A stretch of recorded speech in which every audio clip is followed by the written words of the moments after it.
Good morning everybody. मैं doctor Mukul Miraj, assistant professor commerce faculty graduate school college for women Jamshedpur. आज मैं BCom semester third और topic है हमारा meaning, definition and characteristics of leadership, अर्थात कि नेतृत्व का अर्थ, उसकी परिभाषा और उसकी विशेषताएं। किसी भी हम देखते हैं कि किसी भी उपक्रम के उद्देश्यों को प्राप्त करने के लिए दो तरह के घटकों की आवश्यकता होती है, एक मानवीय तथा दूसरा है भौतिक। मानवीय घटक का मतलब ये हुआ कि जो मानव जाति से संबंधित होते हैं, अर्थात कि उत्पादन के अंतर्गत जो भी उत्पादन में सहायक के रूप में कार्य कर रहते हैं, उन मानव अर्थात कि मानव कर्मचारियों से ये संबंधित होता है कि ये कर्मचारियों को ये संबोधित करता है। और दूसरा है भौतिक। भौतिक का मतलब ये हुआ कि जो उत्पादन करने में वो सहायक के रूप में काम करते हैं, जैसे कि पूंजी, मशीन, माल, ये आदि। तो इस तरह से हम देखते हैं कि व्यवसाय में ऐसे घटक जो कि दो प्रकार के हैं, एक मानवीय, दूसरा भौतिक।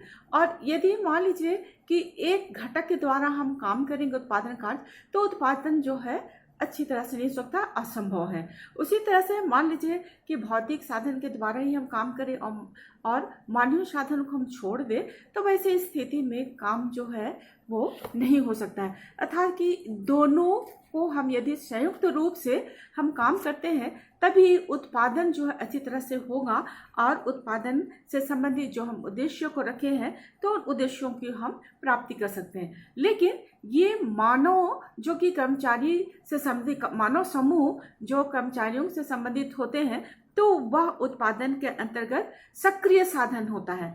और जो भौतिक साधन होते हैं, जैसे कि आपको हम बताए पूंजी, मशीन, माल, तो ये निष्क्रिय साधन होते हैं। और इस तरह से ये दोनों साधनों के द्वारा ही हम मिला करके, अर्थात कि दोनों का संयुक्त रूप से ही हम लेकर उत्पादन के कार्यों में लगाते हैं। और इस तरह से दोनों का ही जो है अपना अपना ये स्थान रखता है।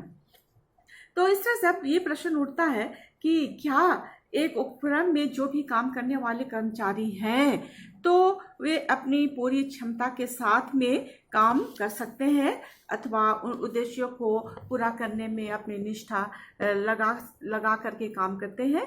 तो जो भी काम उसको सौंपा गया है, तो वो काम जो है अच्छी तरह से हो रहे हैं अथवा नहीं। तो इस प्रश्न के उत्तर में कहा जा सकता है कि कर्मचारी वर्ग जो है अपनी पूरी क्षमता से काम नहीं कर सकता है, जिस क्षमता से वह सामान्यतः काम करता है, जिसके कारण देखते हैं कि सामाजिक दबाव, सोशल प्रेशर, नौकरी की आवश्यकता, नीड फॉर अ जॉब तथा प्रबंधक के अधिकार, ऑथोरिटी ऑफ सुपीरियर, ये सभी जो है एक तरह से ये सभी जो है इसमें उनको देखने को मिलते हैं। और एक अनुमान के अनुसार से ये देखा गया है कि जो भी आपका उत्पादन में काम होते हैं, तो ये जो है ये जो है नेतृत्व के अंतर्गत हम देखते हैं कि ये 60% ही क्षमता का उपयोग हो पाता है। लेकिन उपक्रम को लाभ देने के लिए, उसको लाभ बनाने के लिए, पूर्व निर्धारित उद्देश्यों को आसानी से प्राप्त करने के लिए जो 40% जो शेष जो क्षमता का है, तो उसका भी हमको प्रयोग किया जाना चाहिए। ऐसा तभी संभव है जबकि हम जो भी अधीनस्थ हैं, तो जो अधीनस्थ है तो उनको हम अच्छी तरह से उसको प्रेरित कर सकते हैं। उनको प्रेरित का मतलब ये हुआ कि उनको जो है मार्गदर्शन कर सकते हैं और उनको राह दिखा सकते हैं कि किस तरह से काम करना है। तो इस तरह से हम देखते हैं कि जो उत्पादन में काम करने वाले हैं, अर्थात कि मानवीय और भौतिक साधन के माध्यम से जो काम हो रहा है, तो वो हम 60% जो है उत्पादन में इसको प्राप्त कर सकते हैं, उत्पादन से संबंधित हम उसको प्राप्त कर सकते हैं। लेकिन 40% जो क्षमता है, तो वो हमें एक तरह से नेतृत्व के ऊपर में ही उसको डाला जाता है, अर्थात कि नेतृत्व के द्वारा ही हम 40% उत्पादन की जो भी मात्रा है या उत्पादन में एफिशिएंसी है, तो हम 40% के द्वारा लीडरशिप के माध्यम से हम इसको प्राप्त कर सकते हैं। और इस तरह से देखते हैं कि प्रेरणा अथवा मार्गदर्शन जो है वही दे सकता है जो कि अधिकारीगण होते हैं, जो कि उच्च स्तर पर जो अधिकारी होते हैं, तो उनके द्वारा ही ये नेतृत्व का काम हो सकता है। और एक कुशल प्रबंध होने के लिए उस प्रबंधक के अंतर्गत एक अच्छा नेता का भी गुण होना चाहिए। और एक समूह के सभी व्यक्तियों पर ये जो है अपना प्रभाव भी रखता है। और इस तरह से जितने भी वहाँ पर कर्मचारी हैं जो उत्पादन के कार्य कर रहे हैं, तो जो प्रबंध अधिक कुशलता होगा, तो उसके जो अधीनस्थ कर्मचारी हैं तो वे भी पूर्ण उत्साह और विश्वास के साथ अपनी पूरी क्षमता का प्रयोग करते हुए उद्देश्यों को प्राप्त करने में वे जुट सकते हैं। तो इस तरह से हम देखते हैं कि एक नेता की इस प्रकार की जो योग्यता है अथवा गुण है, उसी को ही हम नेतृत्व अर्थात कि लीडरशिप हम कह सकते हैं। अब हम देखेंगे कि लीडरशिप का डेफिनेशन क्या है।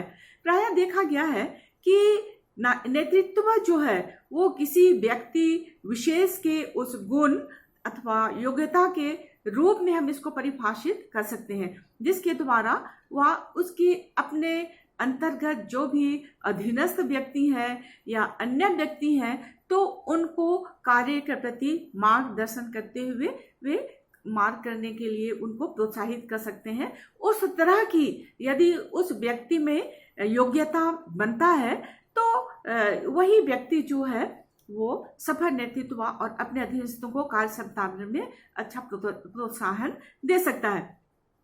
तो इस तरह से इस संबंध में कहा गया है, नेतृत्व के संबंध में कहा गया है कि नेतृत्व संबंधी गुण के बारे में जो है विभिन्न विद्वान जो है अपने विचारों को वो दिया है। कुछ विद्वान ये कहते हैं कि ये जो लीडरशिप है, नेता जो है वो जन्म लेते ही नहीं बनाए जाते, leadership are born not made.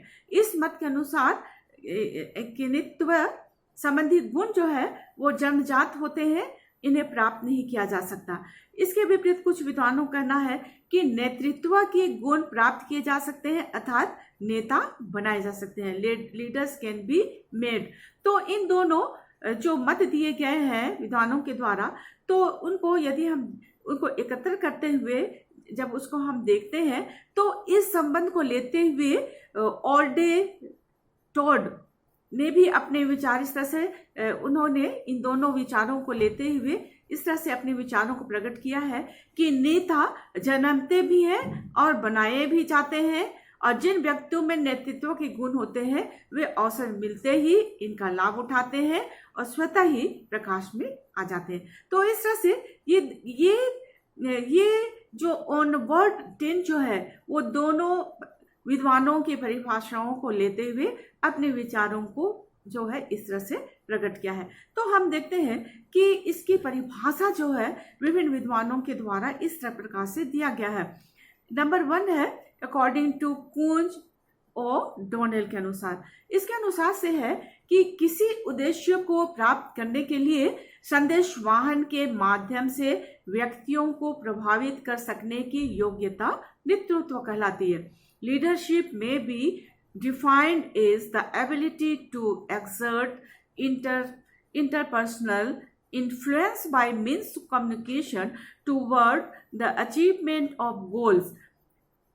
किसी उद्देश्य को प्राप्त करने के लिए संदेश वाहन के माध्यम से व्यक्तियों को प्रभावित कर सकने की योग्यता नेतृत्व कहलाती है। अब दूसरा जो है वो है जॉर्ज आर टेरी के अनुसार उनका कहना है कि नेतृत्व व्यक्तियों को पारस्परिक उद्देश्यों की प्राप्ति हेतु स्वैच्छिक प्रयत्न करने के लिए प्रभावित करने की योग्यता है। Leadership is the ability of influence people to strive willingly for mutual objectives. तो इस तरह से ये दोनों जब परिभाषाओं को हम जब देखते हैं तो पाते हैं कि नेतृत्व जो है वो किसी व्यक्ति का वह योग्यता अथवा गुण है जिसके आधार पर किसी विशेष परिस्थिति में संदेश वाहन के माध्यम से वह कर्मचारियों को मार्गदर्शन करता है, उनको अपने व्यवहार से इस प्रकार से प्रभावित करता है कि वे स्वेच्छापूर्वक बिना किसी दबाव के संस्था के उद्देश्यों को प्राप्त करने के लिए अपनी जो भी क्षमता है या जो भी योग्यता है तो वो उसको प्रयोग करने लगते हैं। अब हम लोग देखेंगे इसकी विशेषताएं क्या है। इसके निविष्ताओं को इस प्रकार से स्पष्ट कर सकते हैं। पहला, अनुयायी फॉलोवर्स का होना, अर्थात कि नेतृत्व की प्रथम आवश्यकता अनुयायियों का होना है। दूसरा है व्यक्तिगत योग्यता, पर्सनल एबिलिटी। ये जो है व्यक्तिगत योग्यता का मतलब ये हुआ कि व्यक्ति में जो गुण पहले से ही अंतर्निहित होते हैं उनको ही हम व्यक्तिगत योग्यता कहते हैं। और इस तरह से किसी व्यक्ति विशेष की जो नेतृत्व संबंधी क्षमता है इसके बारे में भी विद्वानों का अलग अलग मत है। जैसे कि हमने डेफिनेशन में भी बताया कि एक मत के अनुसार से कि योग्यता जो है जन्मजात होती है, दूसरा मत ये बोलता है कि योग्यता जो है प्राप्त की जा सकती है, और तीसरा मत ये कहता है कि नेता जन्मते ही बनते हैं और बनाए भी जाते हैं।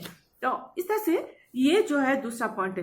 तीसरा है, हम देखते हैं इसकी विशेषताएं, प्रभावीकरण प्रक्रिया, इन्फ्लुएंसिंग प्रोसेस। नेतृत्व एक प्रभावकारी प्रक्रिया के में होता है। यहाँ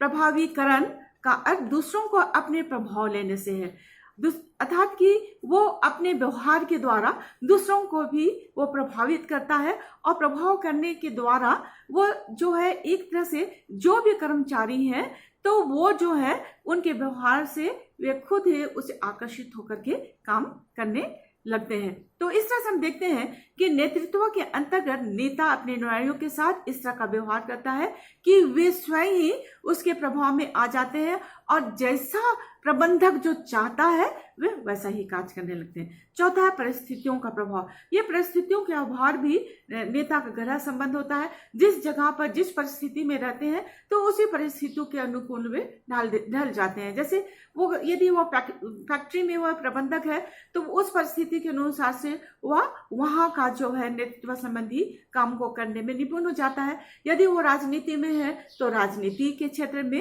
वो हो सकता है। तो इस तरह से हम देखते हैं कि उत्पादन और राजनीति दोनों में अंतर है। यदि वो उत्पादन में है तो उत्पादन में वरिष्ठ होगा, राजनीतिक क्षेत्र में नहीं हो सकता है। तो इस तरह से परिस्थितियों के अभाव से भी जो नेता के गुण होते हैं तो परिस्थितियों के अनुसार से भी आ सकते हैं। पांचवा है अनावश्यक दबाव की आवश्यकता नहीं, नो नीड ऑफ कोरेशन, अर्थात कि इसमें हम अनावश्यक दबाव डाल करके भी नेतृत्व गुण को हम नहीं ला सकते हैं, और इसको डरा धमका करके भी हम नहीं करा सकते हैं। तो इस तरह से ये विशेषता है। छठवां है पूरी क्षमता का प्रयोग, फुल कैपेबिलिटी यूटिलाइजेशन। जैसा कि स्पष्ट है कि सामान्यतः मनुष्य अपनी पूरी क्षमता का प्रयोग नहीं करता है। पूरी क्षमता का प्रयोग करने के लिए उसे उत्साहित करने की आवश्यकता होती है, जो कि नेतृत्व के द्वारा ही इसको संभव बनाया जा सकता है, और यह नेतृत्व की विशेषता है। इस तरह से हम देखते हैं कि इसके द्वारा अनुयायी अपनी पूरी क्षमता के साथ में काम करने लगते हैं। तो इस प्रकार से ये नेतृत्व की विशेषताएं हैं।